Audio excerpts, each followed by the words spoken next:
Good afternoon, it's Dave the Urban Survivalist. I hope you're well today. Now today I'm addressing a question I was sent by a private messenger from a group member on one of my groups. As how do I cook or boil water, or the best way to do it in a power cut or shit hits the fan situation? Now obviously there's lots of ways. There's rocket stoves, there's barbecue, there's all sorts of ways of doing it, okay? Now the way I use is a very modest and essential piece of equipment, or what I consider it to be. It's a camping stove, literally this thing here. Now, a little bit about it. You can get these anywhere. They get them on Amazon, like camping shops, Mountain Warehouse, wherever you can get them. They're about 25 quid with 4 bottles. This one I've had now for 4 years,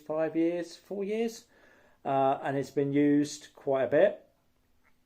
I took it up the allotment and used it. So as you can see, it's still going strong. Now, about 25 quid with 4 bottles mine cost. The bottles are about 10 quid for a 4-pack for refills. Now, first look at this. Obviously, it's too big for hiking and camping. They say it's a single camping stove, but it's not. It takes up so much space in the bag, and it's pretty much, unless you're driving everywhere, it's pointless. But for hikers, stick to the little gas canisters. Now, the gas bottles themselves, I've worked out that like if you're using this 2 or 3 times a day, it will last a couple of days for one bottle.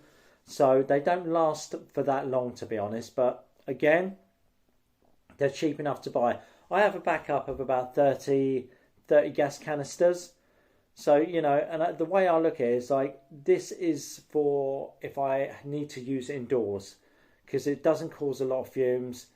A little bit of ventilation in the kitchen, and it'll be fine.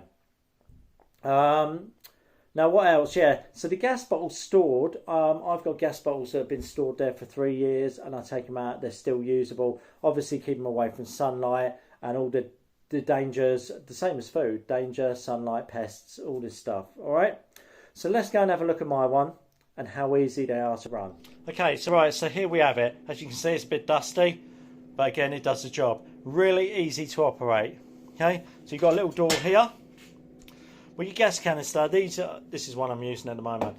You usually get a little red cap on there. You just snap it off. Now, the canister itself goes into this spot here. You can see here. Simple as that. Slots into there. So this little catch goes over it. Like I say, this is old. So like this is 5 years old. So it has got signs of rust and that. But okay, and then you snap that shut. The good thing is with this one, once you're in there, that bottle is now connected as you push her down. Okay, now here,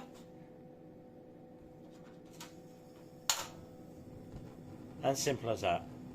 Okay, there it goes up or down. Okay, so now what we're going to do,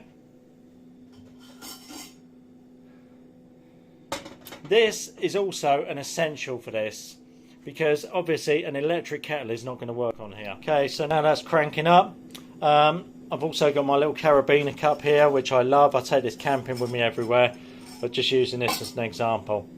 But as you can see, this has still got a bit of rust and dust and stuff on it because it is in use at the allotment. But like I say, 25 quid, you can't go wrong. We can make stews on here, we can use a skillet on here, and we can use the kettle on here. So you can even boil pans of water, but let's be honest, no one likes a cup of tea with boiled water out of a pan. It just tastes different out of a kettle.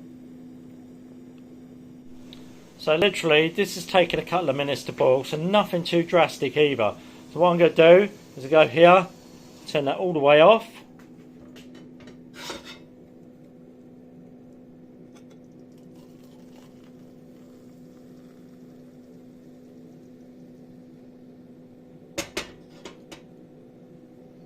And as simple as that. So this piece of kit that cost me 25 quid, maybe 30 quid with the containers, will get me by for a good few months. And the good thing is, it can also be used outdoors.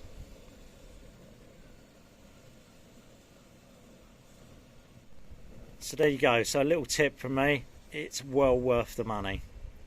And obviously if you have power cuts or gas or like anything like that, you've got a backup here that you can use. Simple but effective.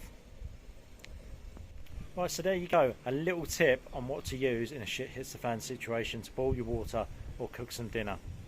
Now, lots coming up. I'm actually waiting on some parcels. I'm going out in the woods next week.